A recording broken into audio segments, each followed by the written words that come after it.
அன்பான உறவுகளுக்கு வணக்கம். நீங்கள் பார்த்துக் கொண்டிருப்பது எஸ்டிஎஸ் தமிழ் தொலைக்காட்சி. எஸ்டிஎஸ் தமிழ் தொலைக்காட்சியில் வார வாரம் இடம்பெற்றுக் கொண்டிருக்கின்ற மருத்துவரும் நாமும் நீங்கள் இணைந்திருக்கின்றோம். மருத்துவரும் நாம் நிகழ்வுக்கான அனுசரணையை வழங்குகின்றார்கள். ஈழத்து பெண்மணியால் ஜெர்மனியில் வதனி செல்வநாதன் அவர்களால் உருவாக்கப்பட்ட முதியோர் பராமரிக்கும் இல்லம். மருத்துவரும் நாம் நிகழ்விலே எங்களோடு இணைந்திருக்கின்றார் ஸ்ரீ கதிர்காமநாதன் அவர்கள். உளவியல் நிபுணராக டென்மார்க்கில் பணிபுரிந்து இப்பொழுது ஓய்வு பெற்ற நிலையில் எமது சமுதாயத்துக்கான தகவல்களை தன்னால் முடிந்த தர வேண்டும் உளவியல் சம்பந்தப்பட்டபடியே பல மாதங்களாக கலந்து தொடர்பித்துக் கொண்டிருக்கிறார். போன பகுதிகளில் 3 பகுதிகளில் நாங்கள் பார்த்திருந்தோம். அவர் தாயகத்திலும் பணியாற்றியிருக்கிறார். காந்தர்பன் சோலையிலும் மற்ற வயோதிகர் இல்லங்களிலும் அது மட்டும் இல்லாமல் செஞ்சோலை போன்ற இடங்களில் சென்று கற்றுக்கொண்ட உளவியல் சம்பந்தப்பட்ட விடயங்களை அங்கு இருப்பவர்களுக்கு வழங்கி அவர்களும் அங்கு சிறப்பாக பணியாற்றி கொண்ட சந்தர்ப்பத்தையும் அவர்களிடமிருந்து சில விடயங்களை தான் பெற்றுக்கொண்டு வந்ததாகவும் கூறியிருந்தார். வணக்கம். மீண்டும் ஒருமுறை வணக்கம் எஸ்டிஎஸ் டிவி நேயர்கள் எல்லோருக்கும் அன்பான வணக்கம். இந்த பதிவிலே நாங்கள் பார்க்கக்கூடிய இருக்கின்றது இந்த புலம்பெயர் நாட்டு பிள்ளைகள் அல்லது சிறு வயதில் இருந்து நாங்கள் கதைத்து கொண்டோம். புலம்பெயர் நாட்டில் படித்து திருமணம் முடித்து அவர்கள் வாழ்க்கை நிலையை பற்றி நிறைவாக பேசிவிட்டுத்தான் தாயகம் சென்று மீண்டும் திரும்பி இங்கே வந்திருக்கின்றோம். அந்த வகையிலே வேலையோடு இருக்கின்றவர்கள் சிலர் படித்து கொண்டே திருமணம் ஆக இருக்கின்றார்கள், உயர்கல்வி. சிலர் வேலைக்கு துவங்கியதும் திருமணம் ஆகி இருக்கின்றார்கள். இவர்களுடைய இந்த வேலைப்பழுக்களுடன் பிள்ளையை வளர்ப்பது என்பதின் பகுதியில் இருக்கின்ற சிக்கல்கள் உளவியல் நிலைப்பாடு நல்ல ஒரு முக்கியமான விஷயம். இது நாங்க கடந்த 3 தடவைக்கு முதல்ல பேசும்போதும் அதை தொட்டிருந்தோம் நாங்க. ஆனா இன்றைக்கு நாங்க அதுல குழந்தை வளர்ப்பு முறை என்றதை முக்கியத்துவப்படுத்தி ஒரு சில கருத்துக்களை இதுல கலந்து பரிமாறலாம் என்று எதிர்பார்க்கிறேன். இப்ப இதுல இப்ப நாங்க இதில் எடுத்த விடயத்துல வருகின்ற குழந்தைகள் என்று சொல்லப்படுபவர்கள் 3வது சந்ததி என்று நாங்க சொல்லலாம். இப்ப நாங்க 1வது சந்ததியை முதல்ல நாங்க அந்த எங்கள்கிட்ட பிள்ளைகள்லாம் இப்ப படிச்சு பாடசாலை பல்கலைக்கழகமோ அல்லது வேலைகள் தொழில்கள் எடுத்தோ திருமணமாகி அவர்களுக்கு பிறந்த பிள்ளைகளை பற்றி தான் இப்ப நாங்க கதைக்கிறதுக்கு எடுத்திருக்கிறோம். ஆனபடியால அவர்களை நாங்க 3வது சந்ததி என்று சொல்லக்கூடியதாக இருக்கு. அந்த 3வது சந்ததி என்று சொல்லப்பட்ட இவர்கள் இப்ப நாங்க 1வது சந்ததி அல்ல 2வது சந்ததியோட ஒப்பிட்டு பார்க்க இவர்கள் கொஞ்சம் கூட அதிர்ஷ்டம் செய்தவர்களாக இருக்கிறார்கள் என்றதை பொதுவாக நாங்க பார்க்கலாம். இப்ப நாங்க 1வது சந்ததிய இங்க பிள்ளைகளை நாங்க ஊர்ல இருந்து கொஞ்சம் பேர் கூட்டிக்கொண்டு நாங்க பல பேருக்கு இங்க பிள்ளைகள் பிறந்தது. எங்களுக்கு ஒரு பக்கத்துணை இல்லாம ஆணும் பெண்ணும், அதாவது தாயும் தந்தையும் தான் பிள்ளைகளை வளர்த்தெடுத்துறாங்க. அப்ப அந்த நேரத்துல வெறும் பிள்ளைகளை வளர்த்து எடுப்பது மாத்திரம் எங்களுடைய முக்கிய விடயமாக இருக்கவில்லை. இந்த சமூகத்திலே மொழி தெரியாம இருந்தது, இந்த சமூகத்திலே உள்ள கலாச்சாரம் தெரியாம இருந்தது. இந்த சமூகத்துல இப்ப நாங்க குழந்தை பாலர் நிலையங்கள், பாடசாலைகள் இவைகளுக்கு பிள்ளைகளை அனுப்பும் போது அங்க விடும் போது அங்க என்ன விதமான முறையில பிள்ளைகள் வளர்க்கப்படுகிறார்கள், வழிநடத்தப்படுகிறார்கள், கற்றுக் கொடுக்கப்படுகிறார்கள், இதுகள் மிகவும் எங்களுக்கு கஷ்டமாக இருந்தது அதை பின்பற்றி செய்வதற்கு. அப்ப அதனாலே இந்த 2வது சந்ததியோட இப்ப நான் வேலை செய்த அனுபவங்களை நாங்க பார்க்கும்போது இந்த 2வது சந்ததி சரியான குழம்பிய மனநிலை, குழம்பிய மனம் உடைய சந்ததியாக இருந்ததை நான் பல தடவை சந்திச்சிருக்கேன்.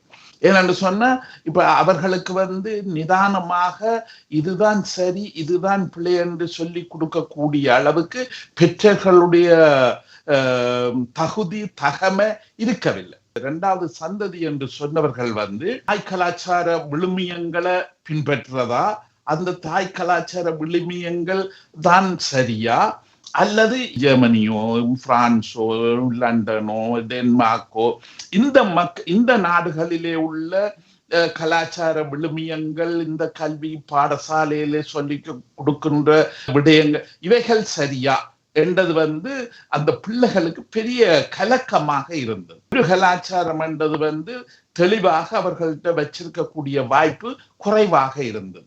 2 கலாச்சாரத்தை அவர்கள் மனதில் பின்பற்ற வேண்டி இருந்தது. 2 கலாச்சாரத்தையும் வச்சிருந்து அந்த இடங்களுக்கு போகும்போது அதுக்குரியதாக அமைவு செய்ய வேண்டி இருந்தது. இப்ப பாடசாலையோ ஓய்வு நேர இடங்களோ அல்ல விளையாட்டு இடங்கள் என்று சொல்லி இந்த நாட்டு பிள்ளைகள் நண்பர்களோடு சேரும் போது அவர்களாக மாறவும் ஆண் பெண் அந்த இடைவெளி என்றது இங்க வலுவலு குறைவில்லையா? அப்ப அந்த மாதிரி வலு நெருக்கமாக நட்பாக ஒரு தோழர் தோழிகளாக எல்லாரும் வலு நெருக்கமாக பழகுவார்கள் இல்லையோ?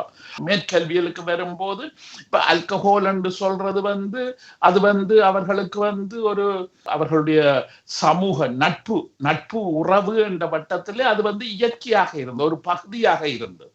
அது ஆண் பிள்ளையா இருந்தாலும் பொம்பளை பிள்ளையா இருந்தா என்ன, வைன் குடிக்கிறதோ அல்லது ஒரு ஆல்கஹால், அதாவது குடிக்கிறது சொன்னா வேற குடிக்கிறது அல்ல, கம்யூனிகேஷன் மற்றவர்களோட கலந்து வெக்கம் இல்லாம கதைக்கிறது. கொண்டாட்டம் என்று செய்யும் போது அங்க கூச்சப்பட்டு நான் ஒன்றும் பாவிக்கிறது இல்லை, நான் ஒன்றும் செய்யறது இல்லை என்று சொல்லி கூச்சப்பட்டு ஒதுங்கி இருக்க முடியாது. ஒதுங்கி இருந்தா யாருமே பேர்ந்து அடுத்த கொண்டாட்டத்துக்கு கூப்பிட மாட்டார்கள். அடுத்தடுத்த கொண்டாட்டத்துக்கு அவர் கூப்பிட மாட்டார். அவருக்கு கதைக்க தெரியாது, பேச தெரியாது, எங்களோட சேர்ந்து நட்பா இருக்க தெரியாது, முஸ்பாத்தி செய்ய தெரியாது என்று சொல்லி அதை கைவிட்டுடுவார்கள் இல்லையா? இந்த சோசியல் ட்ரிங் என்று சொல்லுவார்கள். அதாவது அந்த சமூக நட்பை வளர்க்கறதுக்கு அல்ல அதை கதைச்சு உற்சாகமா பல விஷயத்தை கூச்சப்படாம மனம் விட்டு கதைக்கிற பேசுகிற இதுக்காக அந்த ஆல்கோஹால் பகுதியை பாவிப்பார்கள் இல்லையா? மதுபானம் என்று சொல்றது எங்களுடைய உடம்பிலே சேரும் போது அந்த ஒரு அளவுக்கு மேல வரும்போது மூளை நரம்புகள் அவிண்டு கொண்டு போறது, மூளை நரம்புகள் விடுதலையாகி கொண்டு போறது இல்லையா? இப்ப உதாரணமாக இப்ப நாங்களே சாதாரணமான தளத்திலேயே நாங்க பார்க்கலாம், அது முதல் சந்ததியா இருக்கலாம், எவையா இருக்கலாம். அந்த நேரங்கள்ல ஒரு அளவுக்கு மேல அந்த ஆல்கஹால் போச்சுது என்று சொல்லி சொன்னா பல சந்தர்ப்பங்களிலே பல பேர் தங்களோட தாய்மொழியில கதைக்க மாட்டேன்னு அந்த ஜெர்மன் மொழியிலயோ இங்கிலீஷ் மொழியிலயோ அல்லது அந்த வந்திருக்கிற நாட்டின் மொழியில தான் பயங்கரமா கதைப்பார்கள், திறமா கதைப்பார்கள் இல்லையா? ஆல்கஹால் இல்லாத அந்த சந்தர்ப்பத்துல தாய்மொழியில தான் கூட கதைப்பார்கள், மற்ற மொழியை பாவிக்கிறது வலு குறைவாக இருக்கு. ஏன்னா வெக்கம் கூச்சம், மற்றவர்கள் பிள்ளை கண்டுபிடிப்பார்களா, மற்றவர்கள் என்ன சொல்லுவார், அந்த விஷயம் அவர்களை தடுத்தது, தெளிவாக அந்த மற்ற மொழியில கதைக்கு விடாம பண்ணினது இல்லையா? இப்ப உதாரணமா மேலத்தை சேர்ந்த மேற்கு நாடுகள் என்று சொல்றது இவர்களுடைய கலாச்சாரத்தை, எங்கட கலாச்சாரத்தை அடித்தளத்துல நாங்க சிந்திச்சோம் என்று சொல்லி சொன்னா, நாங்க ஒரு குடும்ப கலாச்சாரத்தை சேர்ந்த மக்கள். எங்களுக்கு அந்த குடும்ப அழகுதான் வலு முக்கியமா. இரத்த உருத்து, இரத்த சொந்தக்காரர், அம்மாமன், மச்சால், சித்தப்பா, பெரிய அவைதான் அங்க அடிப்படை முக்கியமானவர்கள் இல்லையோ? ஆனா இப்ப மேலத்தேச இவர்களை பொறுத்தவரையில அந்த தளத்தை உடைச்சு விட்டுட்டார்கள். அந்த குடும்பங்கள் இரத்த உறுத்துகளுக்கு வெளியால கூட்டி வந்து விட்டார்கள் இந்த சமூகத்தை இல்லையா? அப்ப இவர்களை பொறுத்தவரையில் நட்பும் சமூகமயமாக்கம் என்று இவர்களுடைய வளர்ப்பு முறைகள், இங்க வாழ்க்கை முறைகளை சமூகமயமாக்கம் என்று சொல்லுவார்கள். அதாவது குடும்பத்துக்குள்ள அந்த வட்டத்துக்கு வெளியால சமூகமாக, நட்பாக, சிநேகிதமாக இருக்க பழகணும். அதுதான் மிக முக்கியமானது என்றுதான் இவர்களுடைய கலாச்சார எதிர்பார்ப்பாக இருக்கின்றது. அப்ப இதனாலேதான் இப்ப எங்கட பிள்ளைகளை பொறுத்தவரையில 2வது சந்ததி என்றவர்கள் இந்த கன சிக்கல்கள் இதுகள் எல்லாத்தையும் பல மன அழுத்தங்கள், டென்ஷன்களோட இருந்து அவர்கள் வளர்ந்து வந்தவர்கள். அப்ப அதிலே நாங்க அந்த நேரத்துல பார்க்கக்கூடியதா இருந்து அந்த பிள்ளைகள் பல பேரை பொறுத்தவரையிலேயே சொல்லுவார்கள், நாங்க இந்த நாட்டு பிள்ளைகளோட சேரும்போது அவர்களா நாங்க மாறிடுவோம். அங்க போட்டுக்கொண்டு போற உடுப்புல இருந்து பழக்க வழக்கம், கதைகள், பேச்சுகள், சாப்பிடுற சாப்பாடுகள் எல்லாமே அவர்களுக்குரியதாக மாறிடுவோம் இல்லையா? அந்த நேரத்துல இப்ப நாங்க எங்களோட தமிழ் கலாச்சார விழாக்களுக்கு, கலாச்சார சாமத்திய வீடுகள், கல்யாண வீடுகள், கோயில்கள் இதுகளுக்கு வரும்போது நாங்க தமிழரா மாறிடுவோம்.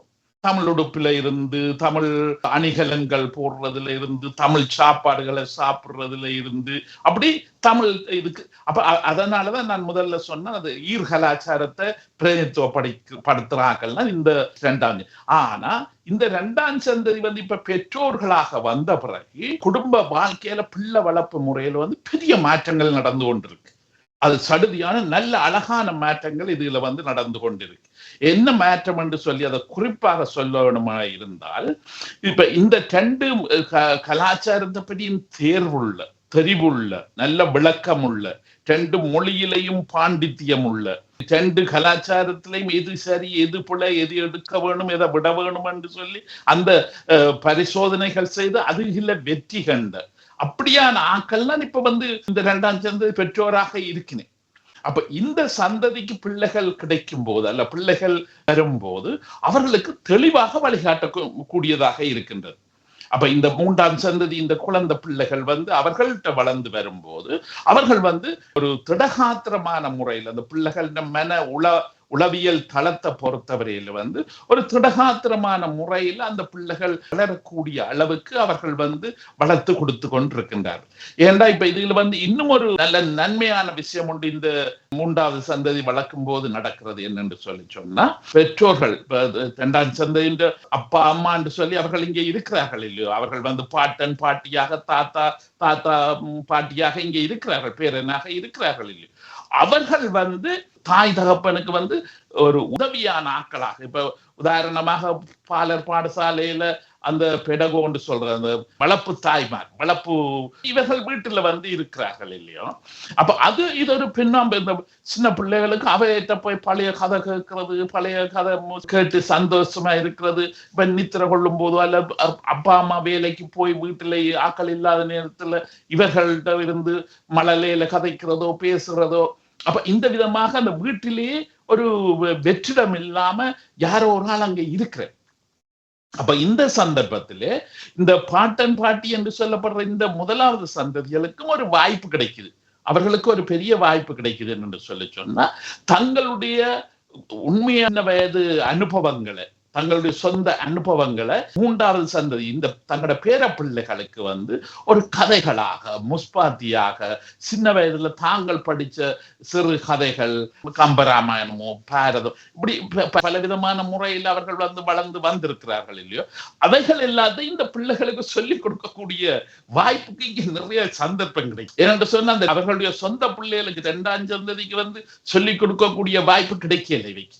ஏன்னா அந்த நேரத்தில் இவர்கள் வேலை பழுவால வேலைக்கு ஓடிக்கொண்டு இருந்தபடியால ஓய்வா இருந்து அந்த பிள்ளைகளுக்கு தங்களுடைய கலாச்சார பண்புகளை, விழுமியங்களுக்குரிய கதைகள், பேச்சுகளை சொல்லிக் கொடுக்கக்கூடிய வாய்ப்பு கிடைக்கல இல்லையா. இப்பதான் அவர்களுக்கு வந்து ஒரு கிட்டத்தட்ட அந்த 1ஆம் சந்ததிக்கு வந்து ஒரு பொற்காலம் என்று சொல்லலாம்.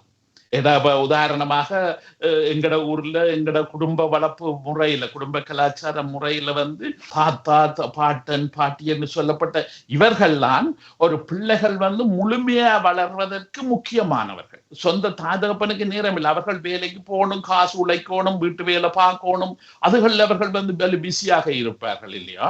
அப்ப பிள்ளைகளை வந்து பண்பானவர்களாக, நல்ல மனிதர்களாக, நல்ல பிரஜைகளாக வளர்த்து எடுப்பதில் இந்த பாட்டன் பாட்டி இவர்களுக்கு வந்து மிக முக்கிய பங்கு இருக்கு.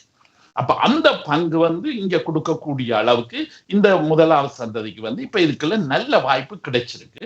அந்த வாய்ப்பு கிடைச்சிருக்கிறபடியால இந்த 3ஆம் சந்ததியாக வளர்கிற பிள்ளைகள் வந்து மிகவும் திடகாத்திரமாக வளர்ந்து வர்ற விஷயத்தை நாங்க வந்து கூடுதலாக இதுல வந்து பார்க்கிறோம். ஆனா ஒரு சில இடங்களிலே சில குழப்பங்கள் இதுகள் நடக்கிறதும் இயற்கையாக இருக்கு. அதை நாங்க தவிர்த்து கொண்டு போக இயலாது. எல்லாமே 100% மிக சரியாக பெர்ஃபெக்டா இருக்கும் என்று சொல்லி ஒரு காலம் மனித வாழ்க்கையில எதையுமே நாங்க எதிர்பார்க்க கூடாது. சில இடங்களிலே சில குழப்பங்கள் வர்றதை நாங்க பார்க்கிறோம்.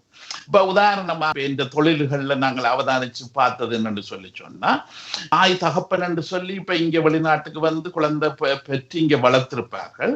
ஆனா இந்த நேரத்துல வந்து அவர்களுடைய தாய்மாரோ அல்ல அவர்களுடைய பாட்டன் பாட்டியோ ஸ்ரீலங்காவில இருந்து இங்க வந்திருப்பார். இவர்களை வந்து பார்த்து கதைச்சு பேசி அல்ல இவர்களோட இருந்து கடந்த வயது போன காலத்தை இவர்களோட இருந்து முடிக்கலாம், பல சிந்தனைகளோட வெளிநாட்டுக்கு வருகிறார்கள் இல்லையா. ஆக கூடின வயது 1ஆம் சந்ததியை விட அவன் தாய் தகப்பன் என்று சொல்லலாம் இல்லையா. அந்த சந்ததி வந்து இங்க வரும்போது அவர்கள் வந்து மிகவும் தளர்ந்த நிலையில தான் வர்றார்கள், வயது போன நிலையில தான் வருகிறார்கள். முகங்கள் எல்லாம் சுருங்கி, முகங்கள் எல்லாம் மாறி, ஒரு இளம் தன்மை இல்லாத ஒரு நல்ல முதிர்ச்சி அடைந்தவர்களாக முதிர்ந்த நிலையில தான் வர்றார்கள் இல்லையா. அப்படியானவர்கள் வந்து இந்த பிள்ளைகளோட இந்த மூன்றாவது சந்ததியோட சந்திக்கும் போது அந்த மூன்றாம் சந்ததி வந்து அவைகளை வந்து எள்ளி நகை ஆடுகிறார்கள். என்று அவர்களுக்கு இங்க மொழியில உள்ள ஒரு சில சொல்லுகளும் விளங்காது, எதுவும் விளங்காது. அவர்களால சின்ன பிள்ளைகளுக்கு தக்க மாதிரி அவர்களுக்கு பின்னால ஓடி ஆடி அவைன்ற விளையாட்டு பொருள்களையும் எடுத்து போட்டி போட்டு ஒன்றுமே செய்ய முடியும். அவர்கள் சோஃபாவிலேயோ கதிரையிலேயோ எங்கேயோ ஒரு இடத்துல இருந்து பார்வையாளர்களாகத்தான் இவர்களை பார்ப்பார்கள் இல்லையோ. அப்ப அந்த விஷயங்கள் வந்து இந்த மூன்றாம் சந்ததி பிள்ளைகளுக்கு வந்து சில நேரங்கள்ல வந்து கொஞ்சம் விரக்தியை கொடுக்கிறது. சில பிள்ளைகள் வந்து மனம் திறந்து தங்கட பாட்டி மாதிரியோ அல்லது தங்கட தாய் தகப்பனையோ கேட்கிறார்கள், இந்த பொம்மைகள், இந்த போடு பொம்மைகள் இது ஏன் இங்க இருக்கிறேன், இது என்னத்துக்கு இங்க இருக்கிறேன். அவர்களுக்கு வந்து அந்த மனிதாயமானது அவர்களுக்கு இல்லையன்னா அது சின்ன வயதுல இல்லையோ, அது வயது வேற வேறத்தான் ஆக பெரியவர்களை எப்படி கதை கூடம் பேசணும் என்ற வார்த்தைகள் இதுகள் எல்லாம் வரும். என்ன ஆனா அந்த சிறு வயது 8 வயது 10 வயது இந்த டைம்ல வந்து அவர்கள் வந்து தங்களோட பொம்மையோட விளையாடுற பொம்மையோட கதைக்கிற அந்த சொல்லுகளை தான் இவர்களுக்கு பாதிப்பார்கள் இல்லையா. அப்ப அந்த மாதிரியாக அந்த இடங்கள்ல வந்து சில நேரங்கள்ல வந்து அந்த பிள்ளைகள் வந்து அடாப்பிடியாக பிடிவாதமாக சில குடும்பங்கள்ல வந்து இருக்கிறார்கள். இவர்கள் வந்து இங்க இருக்கக்கூடாது, இவர்கள் இங்க வந்து இருக்கிறதால எனக்கு எந்த சுதந்திரம் அல்லது எந்த பல விஷயங்கள் தடைப்படுது, எனக்கு இவை இருக்கைக்கு எனக்கு சுதந்திரமா அப்படியான சில விஷயங்கள் சில இடங்களிலே வந்து குழப்பங்கள் ஏற்படுகின்றது. பல சந்தர்ப்பங்களிலே வந்து அந்த பெரிய பீட்டன்மார் பீட்டிமார் அப்படியான அந்த ஆகப்பழைய சந்ததி வந்து இங்க வந்து ஒரு தற்காலிகமாக தான் பல இடத்துல இருக்கிறார். 3 மாதமோ 6 மாதமோ அல்லது 1 வருஷமோ இருந்துட்டு அவர்கள் பேருந்து மற்ற பிள்ளைகள் வந்து வேறு ஒரு நாட்டில இருக்கும் அங்க போயிடுவார்கள். அப்படியே சுத்தி உலகத்தை சுத்தி கொண்டு வந்து பேருந்து ஊருக்கு போற தன்மையும் வந்து அவர்களுக்கு வந்து இருக்கு இல்லையா. இந்த இடத்துல மூன்றாவது சந்ததி என்று சொல்லப்படுற இவர்களுக்கு வந்து பல இடங்களிலே வந்து கிட்டத்தட்ட 60-70% இடத்துல வந்து நல்ல சுதந்திரமும் நல்ல வாய்ப்பும் நல்ல வளர்வதற்குரிய நல்ல சூழல் அவர்களுக்கு வந்து கிடைச்சு கொண்டிருக்கிறத நாங்கள் வந்து இங்கே அவதானித்து கொண்டிருக்கின்றோம். அதனால அந்த பிள்ளைகள் சம்பந்தமாக உதவியல் கேட்டு எங்களுடைய வரும் பெறது கிடையாது. அப்படியான உதவியல் தேவை என்றாலும் அது வந்து கூடுதலாக இங்கத்திய மொழி பேசுகின்ற தொழில்நுட்ப வல்லுநர்களுடைய அல்லது அதுக்குரிய பாடசாலையில உள்ள உளவியலாளர்கள், பாடசாலையில உள்ள மருத்துவச்சியல் அப்படியான அதுகளுக்குள்ளேயே அந்த பிரச்சனைகளை தீர்த்து கொள்ளுவார்கள், தேர்ந்தெடுத்துக் கொள்ளுவார்கள். அப்ப அந்த சந்தர்ப்பங்கள் வந்து ஒரு திடகாத்திரமான நல்ல ஒரு முறையில நடந்து கொண்டு போகின்றது என்றதான் இப்ப நான் இதுல குறிப்பாக சொல்லக்கூடியதா இருக்கு. இந்த பிள்ளைகள் வளர்ப்பு காலத்திலேயே உண்மையிலேயே சில இடங்களில் பெற்றோர்களை ஒரு குழந்தைகளை பார்க்கின்ற ஒரு ஆயாவாக பயன்படுத்துகிறார்கள் என்ற பக்கத்தில் உங்களுக்கு இந்த உளவியல் காலங்களில் நீங்கள் பணியாற்றிய காலங்களில் எங்கள் நாடாக இருக்கலாம், வேறு நாடாக இருக்கலாம், அப்படி ஏதாவது வந்த காலங்கள் இருக்கின்றதா நீங்கள் இந்த உளவியல் காலங்களில் பணியாற்றும் வேலையாக்களாக பாவிக்கிற முடல் வந்து அநேகமாக இங்க இருக்குது. அது எப்ப இந்த சந்தர்ப்பத்துல இப்ப நான் அதை சந்திச்சது என்று சொல்லி சொன்னா அந்த வயது போனவர்கள் வந்து ஊர்ல இருந்து நேரடியாக இங்க வந்தவர்கள், அவர்கள் தான் இந்த இதுக்குள்ள வந்து கூடுதலாக மாட்டுப்படுகிறார். அப்ப அவர்களுக்கு வந்து இப்ப உதாரணமாக இங்கத்திய மொழி, இங்கத்திய பழக்க வழக்கம், கலாச்சாரம், ஒரு டவுனுக்கோ ஒரு சூப்பர் மார்க்கெட்டுக்கோ போய் வர்ற இதுகள் எதுவுமே தெரியாதுன்னு அவர்கள் வந்து தங்கட பிள்ளைகளோ இந்த கூப்பிட்டவர்கள்ட்ட மாத்திரம்தான் தங்கி நிற்கிறார்கள். எங்க போறதுன்றான இங்க வாரதுன்றான எல்லாத்துக்கும் அதுக்குத்தான் தங்கி நிற்கிறார்கள் இல்லையோ. அப்ப அவர்கள் வந்து கொஞ்சம் உஷாராக வீட்டு வேலை பார்க்கக்கூடிய ஆட்களாக இருந்தால் அவர்கள் வந்து வீட்டு வேலைக்கு நாங்களே செய்கிறோம் என்றுதான் முதல்ல போகிறார்.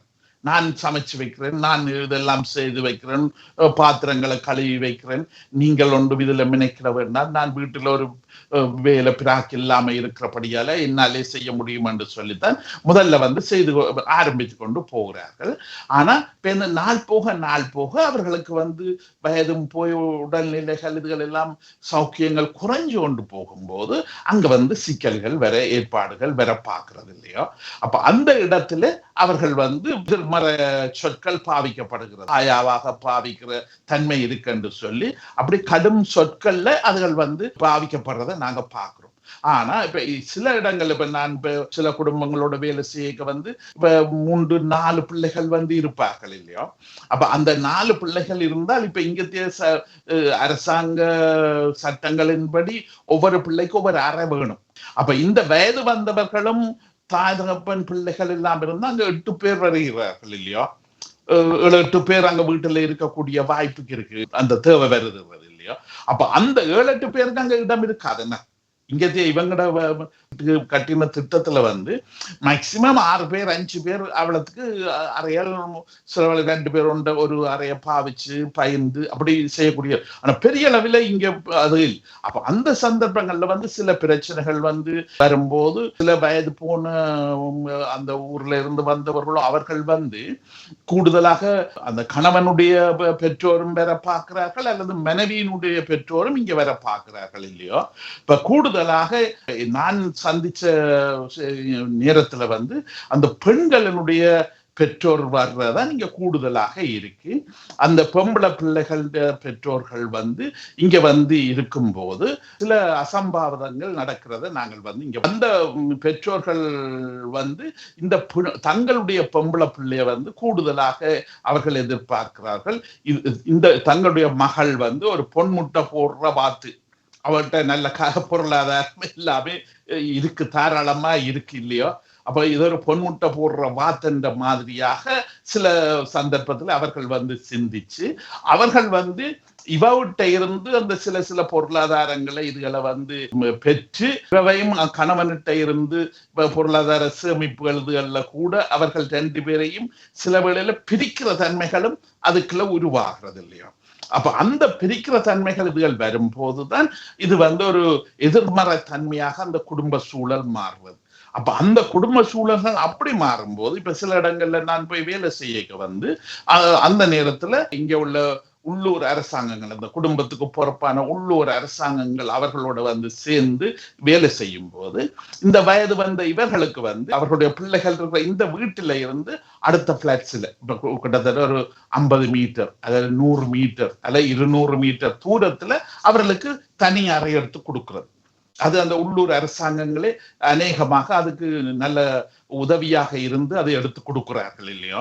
ஏன்னா இவர்கள் தூர இடத்துக்கு போக இயலாது, ஏன்னா இவர்கள் மொழியும் இல்லை ஒன்றும் இல்லை, இவர்கள் சுதந்திரமாய் சொந்த காலில் இயங்க இயலாது. என்ன ஆனபடியினால அந்த தங்களோட பிள்ளைகளை கிட்டத்தான் இவை இருக்கும், அண்மையாகத்தான் இவர்களால் இருக்கக்கூடியதாக இருக்க வேணும். அல்லது இவர்கள் ஆகவும் மோசமாக உடல்நிலைகள் மனநிலைகள் பாதிக்கப்பட்டு போயிடுவார்கள் இல்லையா. அப்ப அதனால அந்த இடங்கள்ல இப்ப இங்க அரசாங்கங்கள் பொறுத்தவரையில இந்த வீடுகள்ல இருந்து கிட்டத்தட்ட ஒரு கூப்பிடுதல் என்று ஊர்ல சொல்லுவோம் இல்லையா, அந்த கூப்பிடுதல மாதிரி பல அண்மையான கட்டிடங்கள்ல இவர்களுக்கு வீடுகளை எடுத்து கொடுத்து பராமரிச்சு கொண்டு இருக்கக்கூடிய வாய்ப்புகள். அது அந்த பிள்ளைகளுக்கு அந்த வீட்டில இருக்க எல்லாருக்கும் பெரிய சுதந்திரம், எல்லாருக்குமே பெரிய ஒரு விடுதலையாக இருக்கின்றது. அதே நேரத்துல அந்த வயது அவர்கள் தனியா போயிருக்கும் போதும் பல பேரை பொறுத்தவரையில அவர்களும் பெரிய சுதந்திரமாக சந்தோஷமாக இருக்கிறது நான் அவர்கள்ட்ட இருந்து அறிந்தேன். ஏனென்று சொன்னா இங்க 4 பிள்ளைகள் இருக்கும்போது அவர்கள் தங்களுக்குள்ள சண்டை பிடிப்பார்கள், தங்களுக்குள்ள சத்தம் போடுவார்கள், டிவியல் ரேடியோல அந்த மாதிரி சத்தமா போடுவார்கள், கணக்க பிரச்சனை இருந்து அது இந்த வயது போனார்களுக்கு தாங்க இயலாது. என்ன இப்ப அவர்களுக்கு காது கேட்கிற சக்தி எழுதுகள் எல்லாம் இவ்வளவு மந்தமா போன நிலைதான் அந்த வயது போன நேரத்துல இல்லையா. அப்ப அந்த நேரத்துல இந்த பிள்ளைகள் போடுற சத்தங்கள், பிள்ளைகள் போடுற சண்டைகள், பிள்ளைகள் கதைக்கிற மொழிகள், இவர்கள் அந்த இங்கத்திய நாட்டு மொழியில தான் தாராளமா கதைச்சு பேசி கண்டுபிடிப்பார்கள் இல்லையா. அப்ப அதுகள் எல்லாம் இவர்களுக்கு விளங்காது, கேட்க தெரியாதுன்னு. அது இவர்களுக்கு பல பேருக்கு தலையிடியில இருந்து, சுவாச பிரச்சனையில இருந்து, இதய பிரச்சனையில இருந்து கன பிரச்சனைகளை கொடுத்து கொண்டு வந்தது. ஆனா இந்த தனி வீடு என்று சொல்லி எடுத்து பக்கத்திலே அவர்களுக்கு கொடுத்து விட்ட போது அவர்களுடைய தலையிடியும் இல்லாம போய், அவருடைய இந்த மன அழுத்தங்கள் கூட இல்லாம போய் மிகவும் திடகாத்திரமான நல்ல ஆறுதலான நிலைக்கு வாழ்ந்த சந்தர்ப்பங்கள் நான் இந்த வேலை காலத்துல நான் அனுபவிச்சு அவதானிச்சதை இப்ப நான் உங்களோட கலந்து பயிரக்கூடியதா இருக்கு. மீண்டும் ஒரு முறை இந்த வாரமும் நாங்கள் தாய்நாட்டில் உங்களுடைய பணியை பற்றிய சென்ற 3 பதவிகள் அடைந்ததன் பின் இந்த வாரம் மீண்டும் திரும்பி வந்து நாங்கள் இங்கே கல்வி கற்றவர்கள் அது வேலைத்தளத்தில் வேலை செய்பவர்களோடு இருக்கின்ற பெற்றோர்கள் பற்றிய தகவலை பார்த்தோம். இது பற்றிய விடயம் இன்னும் பார்க்க நிறையவே உள்ளது. வளமாக கேட்பது போல் நீங்கள் இதோடு இணைந்து ஆற்றல் மிக்க நீங்கள் அறிவுரைகளை கூறி வருகின்றீர்கள்.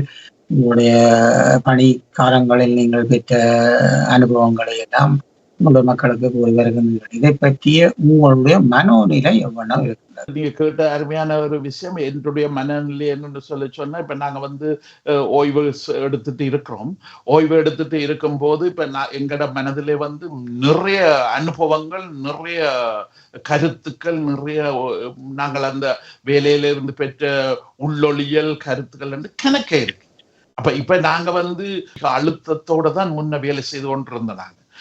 இப்ப உதாரணமாக இப்ப அந்த ஓய்வு எடுத்த பிறகு இப்ப என்னை பொறுத்தவரையில வந்து இந்த ஓய்வை வடிவ பாவிக்க வேண்டும் என்றுதான் என்னுடைய முக்கியமான விருப்பமாக இருக்கின்றது. இப்ப எங்களை பொறுத்தவரை உளவியல் இது வந்து இப்ப நாங்க தனியாகவே வேலை செய்யலாம், ஒரு கிளினிக் போட்டு உளவியல் வேலையை செய்யலாம். ஆனா எனக்கு அந்த இடத்துக்கு போறதுக்கு எனக்கு அது விருப்பம் இல்லை. முதல் நான் வந்து என்ன பராமரிச்சு, நானும் மனைவி இல்லாம இருக்கிறபடியினால பிள்ளைகளுக்கு நான் தான் ஒரு ஆள் இருக்கிறேன். நான் அப்படியால என்ன நான் திடகாத்திரமா தைரியமா வச்சிருக்க வேண்டிய ஒரு கட்டாயம் இருக்கு.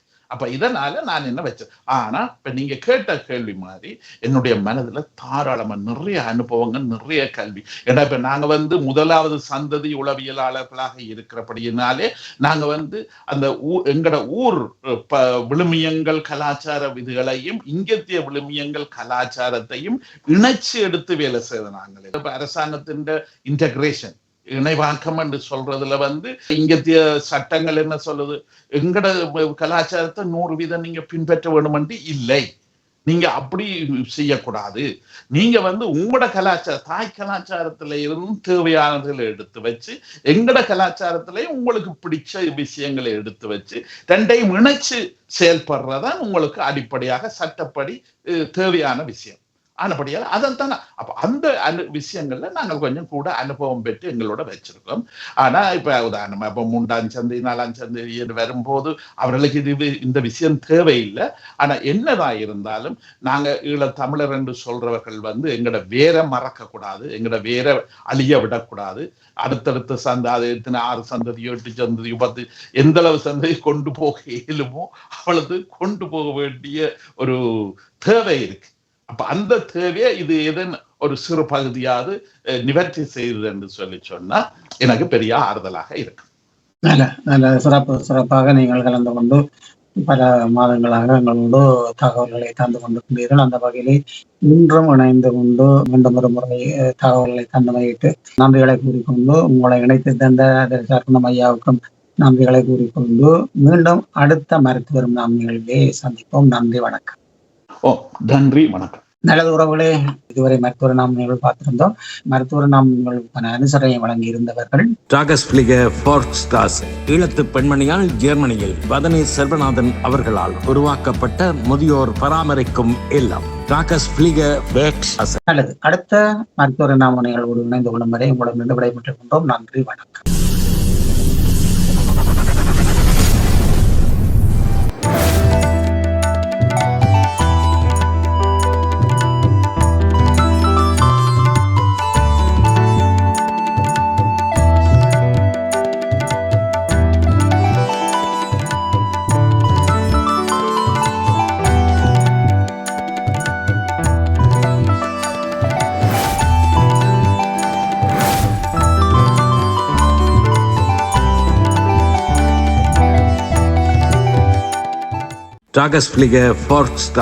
ஈழத்து பெண்மணியால் ஜெர்மனியில் வதனி செல்வநாதன் அவர்களால் உருவாக்கப்பட்ட முதியோர் பராமரிக்கும் இல்லம். 1000க்கு மேற்பட்டவர்கள் பராமரிக்கப்பட்டு வருகின்றனர். இல்லத்தில் தங்கி வாழ்வோர் வீடு சென்று அழைத்து வந்து நாளாந்த பராமரிப்பு, மருத்துவ உதவி, உடல் பயிற்சி, சிறந்த உணவு வளங்கள், விளையாட்டு பொழுதுபோக்கு அம்சங்கள், சுற்றுலா அழைத்து செல்லல், இன்னும் பல உதவி சேவையுடன் மிளிர்ந்து நிற்கும் முதியோர் பராமரிக்கும் இல்லம். இங்கு வந்தவர்கள் தங்கள் இல்லங்களில் வாழ்வது போல் வாழ்வது இவர்கள் முகமலர்வில் தெரிகின்றது. தொடர்புகளுக்கு K. Vathani Selvanathan Linden Strasse 16A 68 623 ஹாஃப் ஹை. தொலை தொடர்புகளுக்கு 0042413093. கை தொலைபேசி 004162205124. முதியோர் பராமரிப்புக்கு டாக்கஸ் பிளிகர் ஃபார்ஸ்டாஸ். இது ஒரு ஈழத்தமிழ் பெண்ணின் சாதனை. முதியோர் பராமரிக்கும் இல்லம்.